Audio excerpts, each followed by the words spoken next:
नमस्कार मित्रांनो, आपलं हार्दिक स्वागत आहे. मित्रांनो, तुम्हा सर्वांना दिवाळीच्या खूप खूप शुभेच्छा. मित्रांनो, दिवाळीचा सर्वात महत्त्वाचा आणि मंगल दिवस म्हणजे लक्ष्मीपूजनाचा दिवस. या दिवशी धन, संपत्ती आणि सुखसमृद्धीची अधिष्ठात्री देवी लक्ष्मीची पूजा अर्चा केली जाते. हिंदू धर्मात लक्ष्मी म्हणजे फक्त संपत्ती नव्हे, तर सौभाग्य, आनंद आणि घरातील मंगलमय वातावरणाचं प्रतीक मानलं जातं. या दिवशी भक्त लोक दिव्यांनी आपले घर उजळवतात, लक्ष्मी मातेचं मनोभावे पूजन करतात, नैवेद्य अर्पण करतात आणि आपल्या कुटुंबाच्या सुखसमृद्धीची प्रार्थना करतात. असं मानलं जातं की लक्ष्मीपूजनाच्या रात्री जर देवीचं स्वागत शुद्ध मनाने आणि श्रद्धेने केलं तर लक्ष्मी माता स्वतः त्या घरात वास करते आणि दारिद्र्य कायमचं दूर होतं. आज मी तुम्हाला अशीच एक लक्ष्मीपूजनाशी निगडीत पौराणिक कथा सांगणार आहे. ही कथा ऐकल्याने तुमचं ज्ञान तर वाढेलच, पण त्याचबरोबर श्रद्धाही दृढ होईल. त्यामुळे ही कथा शेवटपर्यंत नक्की ऐका. चला तर मग ऐकूया लक्ष्मीपूजनाची कथा. त्या अगोदर मित्रांनो, एक विनंती करते मी. हा व्हिडिओ खूप मेहनतीने बनवला आहे. माझी मेहनत आवडली तर लाईक नक्की करा. कमेंटमध्ये जय लक्ष्मी माता लिहायला विसरू नका आणि सोबतच चॅनलला सबस्क्राईब पण करून घ्या. चला तर मग मी कथा सांगायला सुरुवात करते मित्रांनो. एका लहानशा खेडेगावात माधव नावाचा एक मनुष्य आपल्या पत्नी सुमतीसह राहत होता. माधवची आर्थिक परिस्थिती अत्यंत हलाखीची होती. त्यांच्या जगण्यासाठी फारसे धनधान्य नव्हते. तरी देखील माधव अत्यंत श्रद्धाळू आणि लक्ष्मी मातेचा निस्सीम भक्त होता. तो रोज सकाळ सायंकाळी देवळात जाऊन प्रार्थना करी आणि आपल्या छोट्याशा मातीच्या घराला नेहमी स्वच्छ व पवित्र ठेवत असे. सुमती ही धार्मिक स्वभावाची व पतीच्या भक्तीमध्ये साथ देणारी होती. ती घरकाम सांभाळून प्रत्येक सणवार मनोभावे पाळत असे. प्रत्येक दिवस त्यांच्यासाठी एक नवीन संघर्ष होत असे. माधव काही हातभार मिळवण्याच्या आशेने रोज पहाटे घराबाहेर पडत असे आणि संध्याकाळी 2 पैसे मिळवून परत येत असे. मिळालेल्या तुटपुंजा पैशात ते दोघे क्वचित भाकरी भाजी खाऊन दिवस ढकलत. कधी काम मिळाले नाही तर उपाशीपोटीच झोपावे लागे. तरीही त्यांनी कधीही कोणाकडे हात पसरण्याचा विचार केला नाही. त्यांच्या चेहऱ्यावर समाधानाचे भाव असत आणि देवाच्या कृपेवर त्यांची निष्ठा पूर्ण होती. त्यांच्या छोट्याशा झोपडीतही अगदी मोजकंच सामान होतं. मातीची काही भांडी, एक जुनी चटई आणि फाटकी चादर. तरी त्या सर्वात त्यांचे समाधान होतं.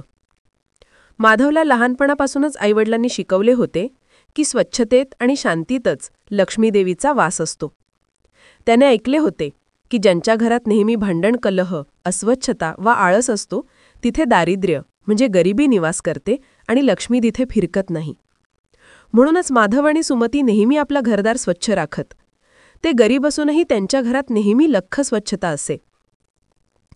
अंगण झाडलेले आणि अगदी झोपडीच्या मातीच्या भिंतीही पाण्याने शिंपडून पुसलेल्या असायच्या. दर संध्याकाळी ते देवासमोर दीपमाळ उजळत आणि नैवेद्य अर्पण करत. त्यांना खात्री होती की एक ना एक दिवस देवी लक्ष्मी त्यांच्यावर प्रसन्न होईल. ते अनेक वर्ष गरिबीत जीवन कंठत होते, पण त्यांनी देवावरील विश्वास कधी ढळू दिला नाही. दरवर्षीप्रमाणे त्यावर्षीही दिवाळी सण जवळ आला. गावात सगळीकडे तयारी सुरू झाली. लोक आपापली घरे स्वच्छ करत होते, रांगोळ्या काढत होते, बाजारातून नवीन कपडे, दिवे, फटाके इत्यादी आणत होते. श्रीमंत घरांमध्ये तर रंगरंगोटी आणि उजळ रोषणाईची लगबग होती. माधव आणि सुमती यांनीही ठरवले की जरी आपल्याकडे फारसे पैसे नसले तरी आपल्या परीने दिवाळी साजरी करायचीच. वर्षभर त्यांनी थोडे थोडे पैसे बाजूला ठेवले होते फक्त लक्ष्मीपूजनासाठी. कधी उपाशी राहून, कधी अपुरी भाकर खाऊनही त्यांनी त्याग करून ही बचत केली होती, कारण त्यांच्या मनात देवीबद्दल अपार भक्ती व आदर होता. दिवाळीच्या आदल्या 2-3 दिवसांपासूनच माधव आणि सुमती आपले घर झाडलोट करून स्वच्छ करू लागले. सुमतीने झाडूने कोपरा न कोपरा साफ केला, कोळिष्टके हटवून टाकली. माधवने घराभोवतीचे अंगण झाडून सुगीचा सडा टाकला आणि घराच्या भिंतींना शेणाचा लेप देऊन घेतला. त्यांनी लहानशा गोठ्यापासून ओसरीपर्यंत सगळीकडे नीटनेटकं आवरलं. सुमतीने अंगणी सुबक रांगोळी काढली. त्या रांगोळीत तिने लक्ष्मीदेवीचे पावलांचे निशाणही रेखाटले. जणू लक्ष्मी माता आपल्या घरी चालत येते अशी तिची भावना होती. घरदाराला त्यांच्याकडे हारतुरे नसले तरी ताज्या मोगऱ्याचे 2 गज अंगणात टांगले, ज्यामुळे परिसर सुगंधी झाला. पैशांची काटकसर करत त्यांनी पूजेसाठी आवश्यक वस्तूही जमवल्या. माधव रोज गावच्या बाजारात जाई आणि 1-2 छोट्या मोठ्या कामांमध्ये मजुरी करून थोडीफार कमाई करी. त्या पैशातूनच त्याने दिवाळीसाठी थोडे तेल, तूप, वाती, उदबत्ती आणि प्रसादासाठी गूळ चण्याचे थोडेसे मिश्रण, तसेच देवासाठी काही फुले अशी खरेदी केली. किमान 2-3 पणत्या तरी घरासमोर लावू असा त्यांचा मनोदय होता. देवाला अर्पण करण्यासाठी त्याने मंदिराच्या जवळच्या तळ्यातून 2 सुंदर कमळेही तोडून आणली, कारण लक्ष्मीदेवीला कमळ प्रिय आहे असे त्याला ठाऊक होते. सुमतीने प्रसादासाठी थोडेसे गोडही बनवले. गुळाचा शिरा तिने केला, जो प्रसादाला योग्य आणि त्यांच्या आवाक्यातही होता. त्यांचा संकल्प होता की दरवर्षीप्रमाणे यावेळीही आपल्या श्रद्धेप्रमाणे लक्ष्मीपूजन मनापासून करायचे. बाजारात सर्वत्र दिवाळीची धामधूम दिसत होती. अनेक लोक नवीन कपडे, मिठाई आणि फटाक्यांची खरेदी करत होते.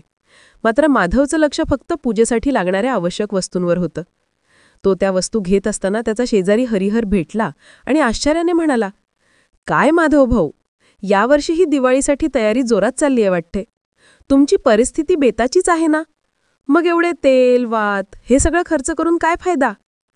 त्यावर माधव हसून म्हणाला, "हरिहर, वर्षातून एकदा येणारा दिवाळीसारखा सण आहे.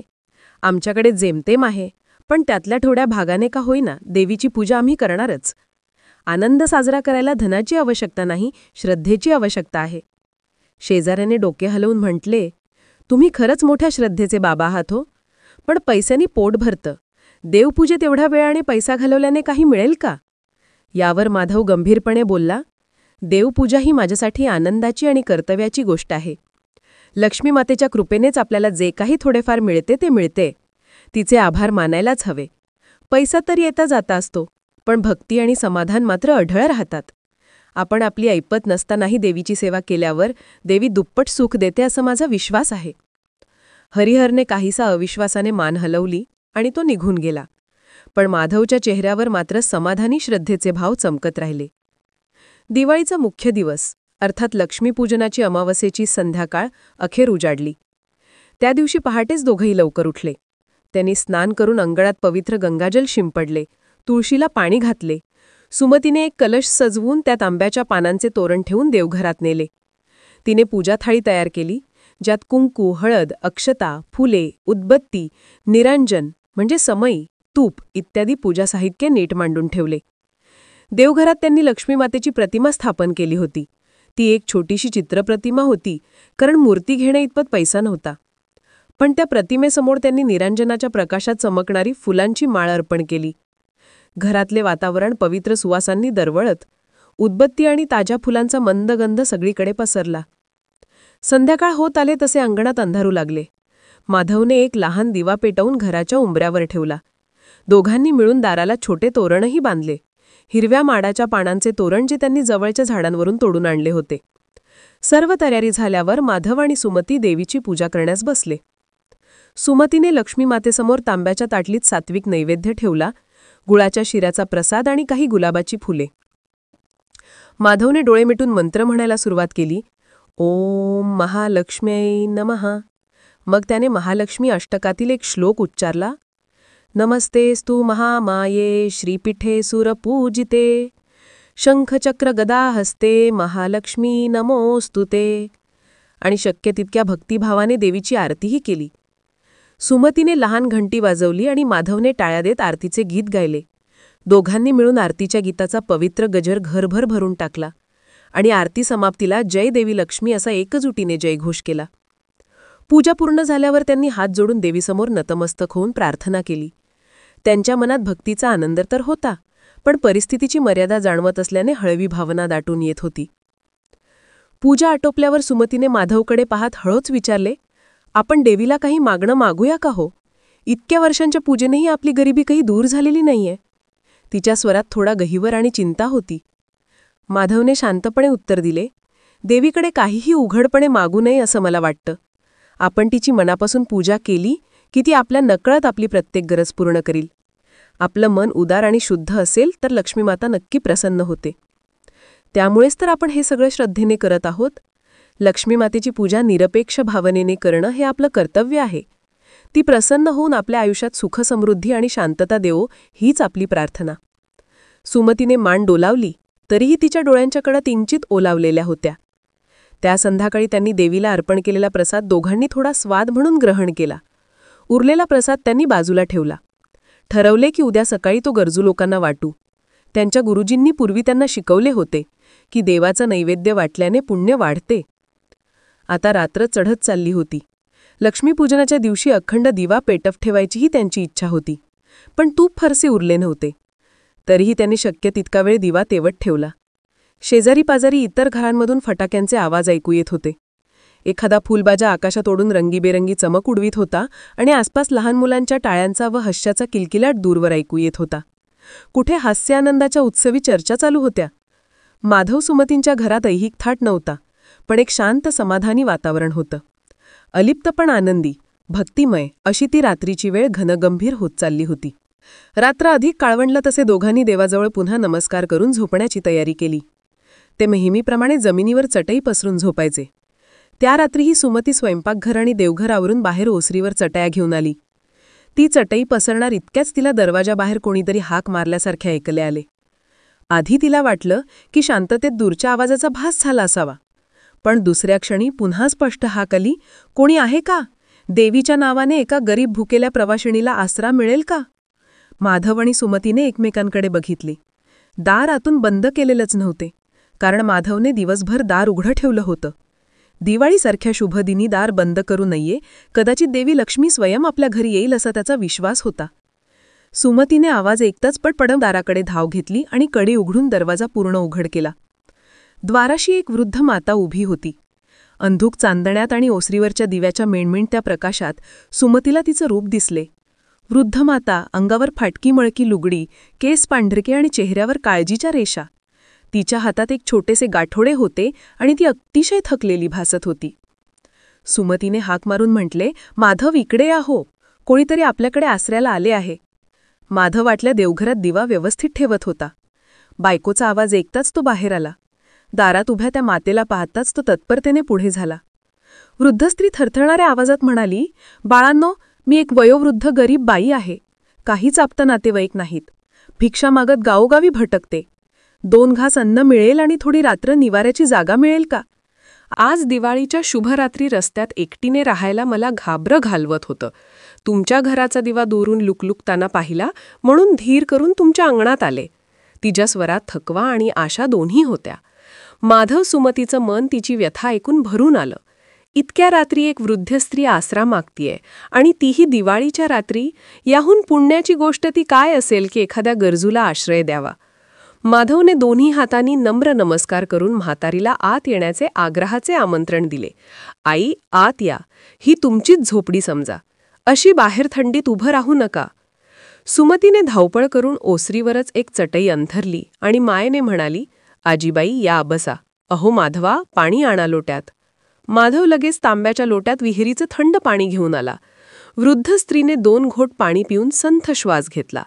तिच्या डोळ्यात कृतज्ञतेचे अश्रू उभे होते. बाळांनो, तुमचं फार उपकार. अर्ध्या रात्री दार उघडल्याबद्दल धन्यवाद.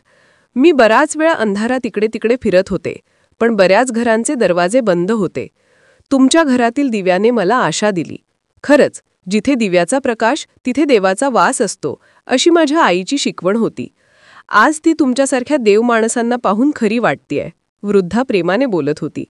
माधवने खाली बसत नम्रपणे विचारले, आई, तुम्ही काही खाल्लंय का आज? कालपासून काही अन्न मिळालंय का तुम्हाला? हे ऐकताच त्या आजीबाईच्या डोळ्यातलं पाणी ओघळू लागलं. ती हळहळत्या स्वरात म्हणाली, बाळ, 2 दिवस झाले माझ्या पोटात अन्नाचा कण गेलेला नाही. काल दिवसभर गावात भिक्षा मागत फिरले, पण दिवाळीच्या तयारीत सगळे लोक आपल्या घरांमध्ये व्यस्त होते. कुणाचं लक्षच नव्हतं माझ्याकडे. मी 1-2 मोठ्या वाड्यांसमोरही गेले, पण तिथं दारात कुत्री भुंकत होती. काही ठिकाणी माझी हाक ऐकूनही कोणी दार उघडलं नाही. अखेर रात्र पडली. थकून भागून गेले आणि नशिबाने इथे तुमच्या दिव्याचा प्रकाश दिसला म्हणून तुमच्या अंगणात आले. देवानेच माझं पाऊल इथं वळवलं असावं. शेवटचे शब्द तिच्या घशात अडखळले. कदाचित तिला स्वतःलाच आपल्या दशेचं दुःख झालं होतं. सुमतीचं हृदय पिळवटलं. तिने पटकन स्वयंपाकघरात जाऊन त्यांनी देवीला नैवेद्य म्हणून बनवलेला गोड शिरा वाढण्यासाठी काढला. त्याचबरोबर 2 भाकऱ्या आणि थोडी भाजीही शिल्लक होती, तेही तिने ताटलीत घालून वाढायला घेतले. त्यांच्या परिस्थितीत स्वतःला रोज पूर्ण पोटभर अन्न नव्हतं, पण आलेल्या अतिथीला उपाशी ठेवणं पाप आहे असं त्यांनी जाणलं होतं. देवाच्या प्रसादात सगळ्यांचा वाटा असतो असं त्यांचा विश्वास होता. माधवने त्यास दुजोरा देत उत्साहाने म्हटलं, "हो सुमती, लवकर वाढ. आज दिवाळीच्या शुभरात्री आपल्या दारी कोणी भुकेला आला आहे. आपल्यासाठी याहून सौभाग्य कोणतं?" वृद्ध स्त्री थोडी संकोचून म्हणाली, "पण मला ठाऊक आहे की तुम्ही दोघंही हालापेष्टा सोसत आहात. माझ्यासाठी स्वतःचं अन्न काढून देताय. हे माझे भाग्य समजू का दुर्दैव?" माधव हसून म्हणाला, "आई, आजच्या रात्री आपण केवळ पाहुणी नसून देवतेचं रूप आहात असं आम्ही समजतो. अतिथी देवो भव हे आमच्या घराचं ब्रीड आहे. विशेषतः दिवाळीच्या रात्री कुणाचेही पोट उपाशी राहू नये असं आम्हाला वाटतं. तुम्ही आमच्या भाग्याने आलात. आमची काळजी करू नका." सुमतीने साग्रसंगीत ताट तयार केले. तिने स्वच्छ केलेल्या पितळेच्या मोठ्या ताटलीत मऊ भाकरीसोबत लसूण चटणी आणि भाजीचा वाटा, शिऱ्याचा गोड बोळा आणि पिण्याच्या पाण्याचा तांब्या ठेवला. ताटली वृद्धेसमोर धरत ती प्रेमाने म्हणाली, "आजीबाई, घ्या खाऊन. जास्त काही नाही आमच्याकडे, पण प्रेमाने बनवलं आहे." त्या आजीच्या डोळ्यात कृतज्ञतेचे आसू चमकले. तिने हात जोडले आणि वर आकाशाकडे पाहून अश्रू नयनानीच पुटपुटली, "हे लक्ष्मी माते, या लेकरांवर नेहमी कृपा ठेव." मग तिने अन्नाला स्पर्श करून जेवायला सुरुवात केली. पहिला घास खाताच तिच्या चेहऱ्यावर समाधानाचे भाव पसरले. "अगदी अमृतासारखं अन्न आहे बाळांनो. कित्येक दिवसांनी पोटभर अन्न मिळालं. तुमच्या दोघांची करणी धन्य आहे," ती समाधानाने म्हणाली. वृद्ध स्त्रीने शांतपणे सगळं जेवण संपवलं. सुमती तिच्याजवळ बसून आजीबाईला अजून काही हवं आहे का ते बघत होती. माधव थोडा दुरून उभा राहून देवाचे आभार मानत होता की आज त्यांना कोणाच्या तरी उपयोगी पडण्याची संधी मिळाली. जेवण झाल्यावर माधवने अंगणातील विहिरीवरून आणलेलं पाणी वृद्धेला हातपाय धुवायला दिले. देवाच्या प्रसादाचा थोडासा तुकडा उरला होता. तोही सुमतीनं आजीला प्रसाद म्हणून पुढे केला आणि विनवले, "हे देवीच्या प्रसादाचं फळ आहे. तुम्ही घ्या. तुमचे आशीर्वादच आमच्यासाठी खरं सोनं आहेत." आजीने श्रद्धेने तो प्रसाद स्वीकारला आणि ती म्हणाली, "लक्ष्मी मातेची कृपा तुमच्यावर सदैव राहो माझ्या लेको." आता रात्रीचे बराच काळ लोटला होता. डोळ्यांवर झोप येऊ लागली होती. त्या वृद्ध स्त्रीला आजवर कोणीही आपुलकीने निवाऱ्याला ठेवलं नव्हतं, पण आज माधव आणि सुमतीने अगदी आग्रहाने तिची राहण्याची सोय केली. माधव म्हणाला, "आई, आजची रात्र तुम्ही इथेच जा. आमच्या घरात जागा छोटी पण मन मोठं आहे. तुम्हाला या ओसरीवर मोकळी हवा आणि सुरक्षित आराम मिळेल.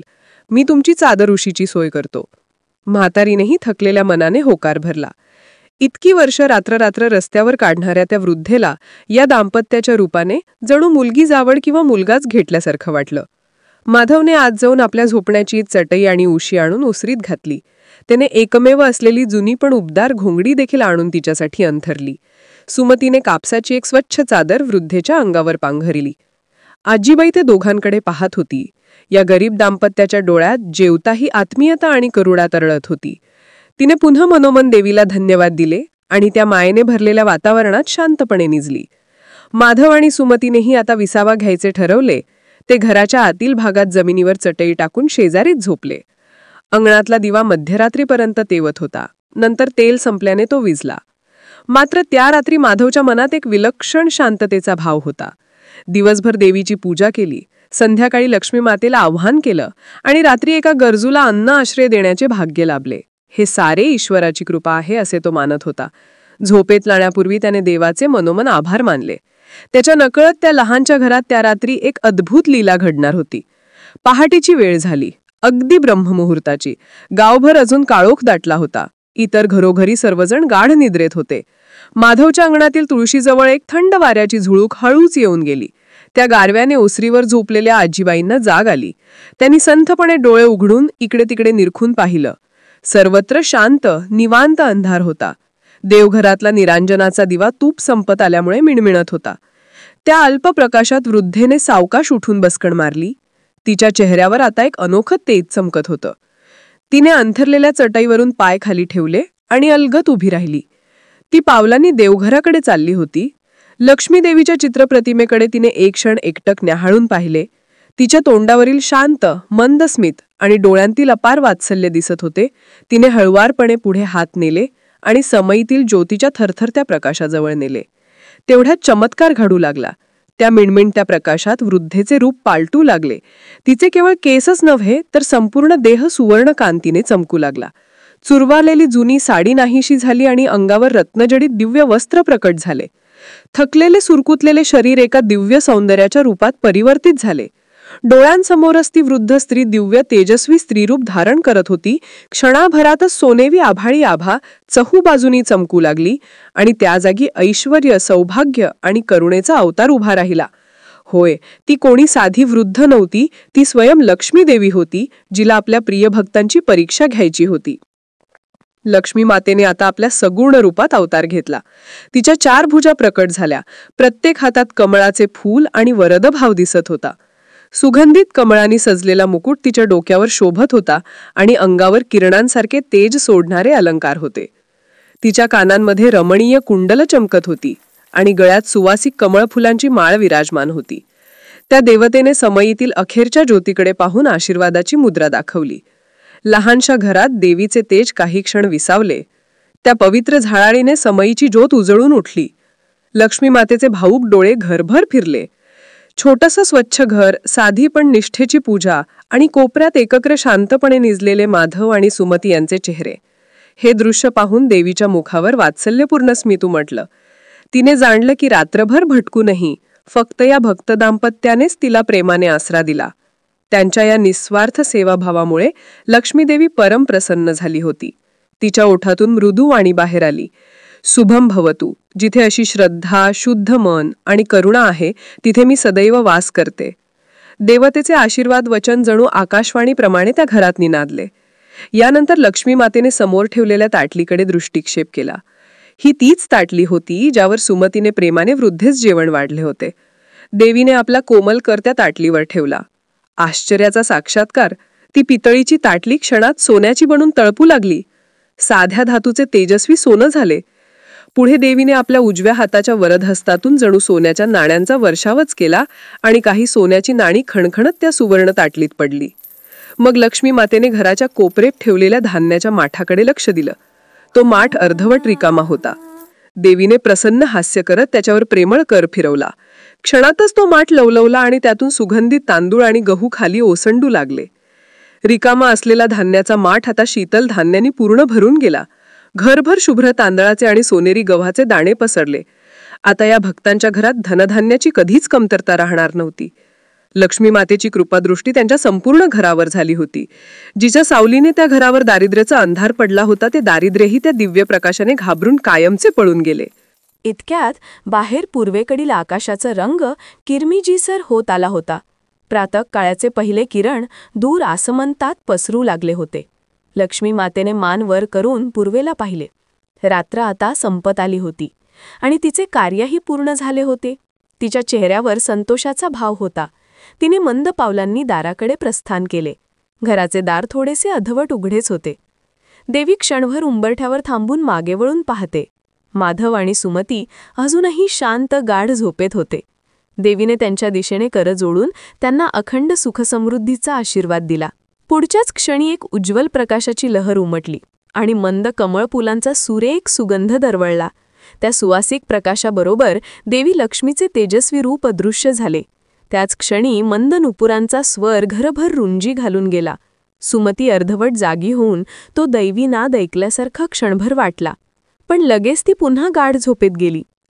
काही वेळाने सकाळच्या सूर्याची कोवळी किरणे झोपडीवर पडू लागली.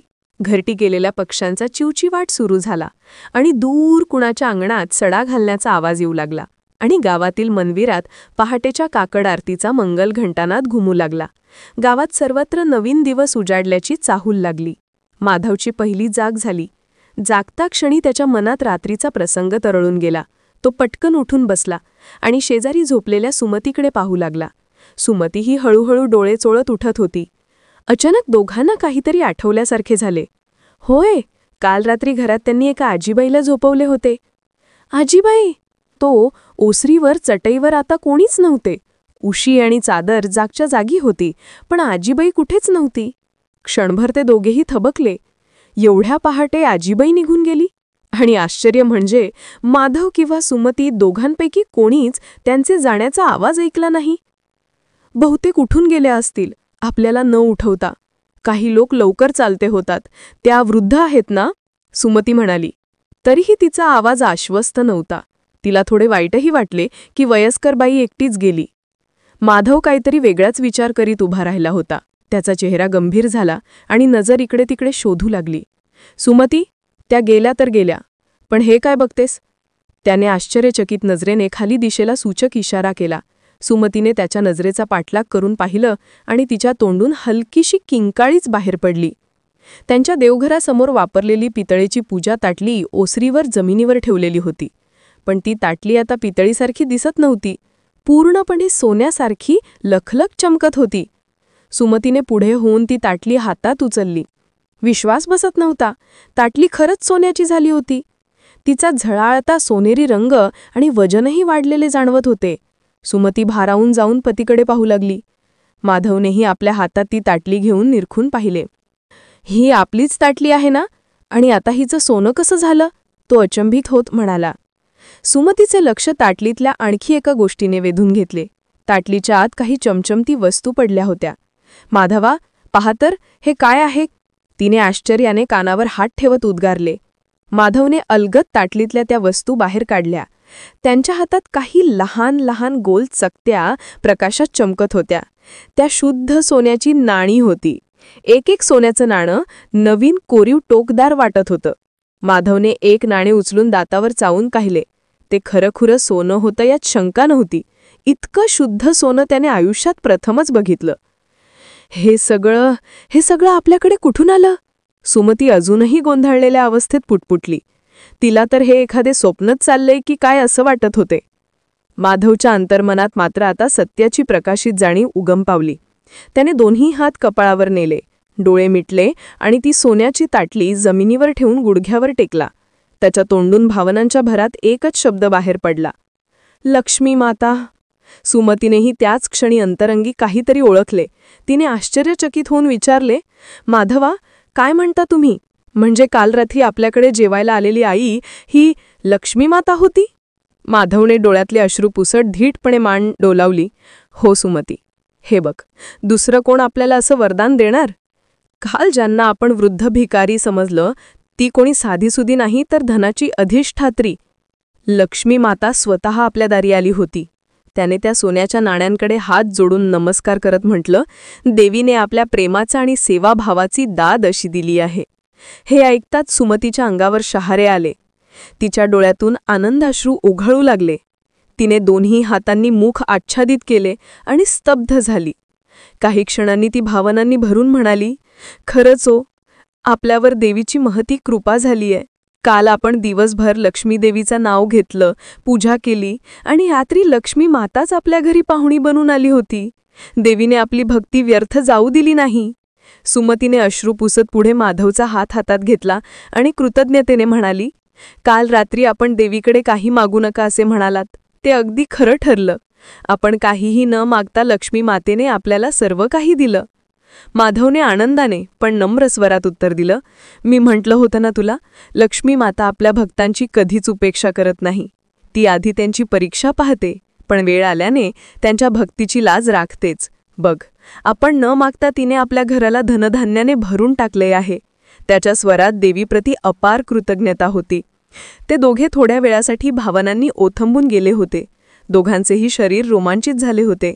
माधवने मग त्या सोल्याच्या ताटलीकडे आणि नाण्यांकडे बघत दोन्ही हातांनी लक्ष्मी मातेच्या प्रतिमेला उचलून जवळ घेतले. त्यांनी काल आराधना केलेली छोटी प्रतिमा हाती घेऊन दोघेही ओसरीत सूर्यप्रकाशात आले. त्यांनी त्या चमचमणाऱ्या सोल्याच्या ताटलीत ती प्रतिमा आदराने ठेवली. सुमती आणि माधवने एकत्र उंच स्वरात उद्गारले, जय माता लक्ष्मी. आमच्यावर अशी असीम कृपा केल्याबद्दल शतशः धन्यवाद.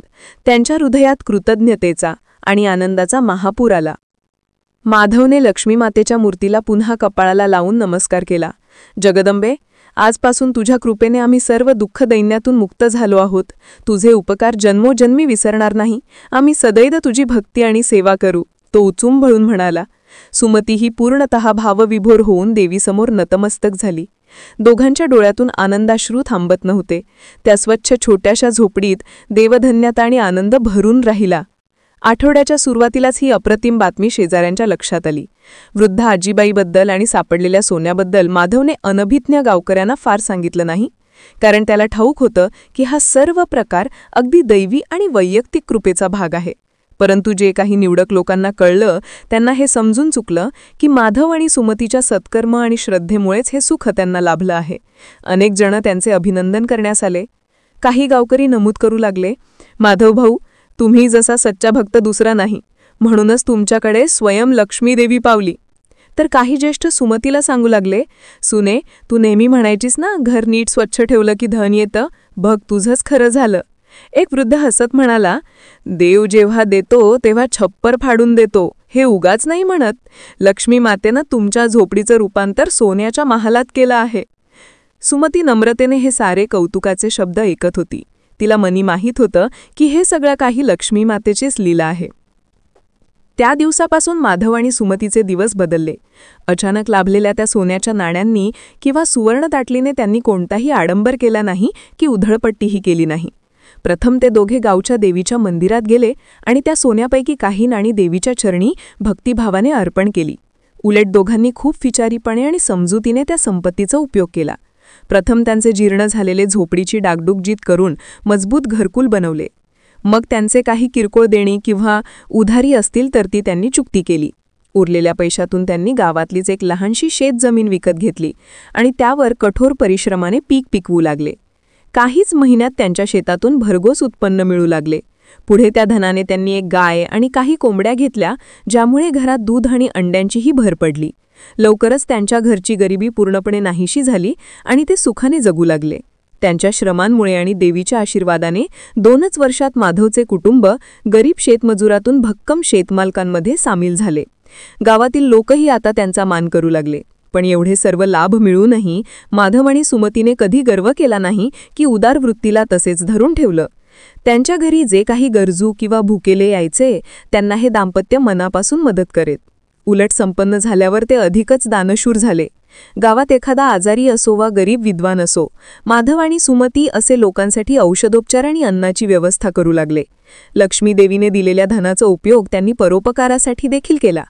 त्यामुळे गावातील सर्व लोकही त्यांना आशीर्वाद देऊ लागले.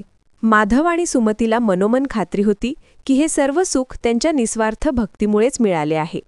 जोपर्यंत त्यांची श्रद्धा अढळ राहील तोपर्यंत लक्ष्मीदेवी त्यांच्या घरी नांदत राहील असा त्यांचा विश्वास दुप्पट दृढ झाला. पुढच्या वर्षी दिवाळीचा सण आला. तेव्हा माधव आणि सुमतीने आपलं संपूर्ण घर असंख्य दिव्यांनी प्रकाशित केलं. जिथे मागच्या वर्षी फक्त एक दिवा होता, तिथे आता त्यांच्या अंगणात शेकडो दिवे लुकलुकत होते. त्यांनी लक्ष्मी मातेची मोठ्या उत्साहाने पूजा आयोजित केली आणि गावातील शेजारधर्म्यांना आमंत्रण दिले. सुमतीने भरपूर गोडधोड प्रसाद बनवले. लाडू, शिरा, पुरणपोळ्या आणि ते सर्व गरजू आणि शेजाऱ्यांत प्रसाद रूपाने वाटले. त्या संध्याकाळी त्यांच्या अंगणी भजन कीर्तनही झाले, जिथे सर्व गावकऱ्यांनी भक्तिभावाने जय लक्ष्मी माता असा जयघोष केला. माधवच्या डोळ्यात पुन्हा एकदा आनंदाश्रू तरळले. वर्षभरापूर्वी याच दिवशी देवीने त्यांच्या घरी केलेली कृपा त्याच्या स्मरणात होती. पूजा संपल्यानंतर माधव आणि सुमतीने पुन्हा एकवार लक्ष्मी मातेच्या प्रतिमेसमोर नतमस्तक होऊन मनापासून कृतज्ञता व्यक्त केली. त्यानंतरही रोजचा त्यांचा नित्यक्रम सुरूच राहिला. सुमती दर पहाटे अंगणात वांगोळीने देवीच्या पावलांचे चिन्ह काढत असे. माधव दर संध्याकाळी घरासमोर दिवा लावत असे आणि देवपूजेनंतर जय लक्ष्मी माता असा गजर करीत असे. जिथे एकेकाळी अंधार आणि दारिद्र्य होतं, त्या घरात आता उजेड आणि समृद्धी नांदत होती. तरीही त्या घरातील पावित्र्य, स्वच्छता आणि शांतता मात्र पूर्वीप्रमाणेच टिकून होती. असेही म्हणतात की लक्ष्मी मातेला त्यांच्या घराचा वास इतका आवडला की पुढील 7 पिढ्यांपर्यंत ते घराणे सुखसमृद्धीने नांदत राहिले. अशी ही दिवाळीच्या लक्ष्मीपूजनाची कथा पद्मपुराणासारख्या धर्मग्रंथांत वर्णिलेली आहे. या कथेतून आपणास एक महत्त्वाचा बोध मिळतो की स्वच्छता, श्रद्धा आणि परोपकार यांमुळेच खरा आनंद आणि समृद्धी प्राप्त होते. पद्मपुराणात देवी लक्ष्मीची ज्येष्ठ भगिनी दरिद्रादेवी विषयही उल्लेख आला आहे की ज्या घरी अस्वच्छता, कलह आणि अधर्म असतो तिथे दरिद्रादेवीचा निवास होतो आणि लक्ष्मी माता अशा ठिकाणून निघून जाते. जिथे स्वच्छता, सौहार्द आणि सदाचार असतो तिथून दरिद्रादेवी नष्ट होते व लक्ष्मीदेवी प्रसन्न होऊन वास करते. ज्या घरात मनाची शुद्धी, आपुलकी आणि देवावर निष्ठा असते तिथे श्री लक्ष्मी स्वतः वास करते आणि दारिद्र्य कायमचे घर सोडून जाते. दिवाळीचा खरा संदेश हाच आहे की केवळ दिवे, रोषणाई आणि सजावट करूनच नव्हे, तर हृदयाची आणि घराची निर्मळता ठेवून, श्रद्धा जपून आणि गरजूंसाठी दयाभाव ठेवून आपण लक्ष्मी मातेला आपल्या घरी आमंत्रित करू शकतो. लक्ष्मी मातेची कृपा जिथे होते, तिथे जीवन धनधान्य, सुखशांती आणि ईश्वरी आशीर्वादांनी परिपूर्ण होतं.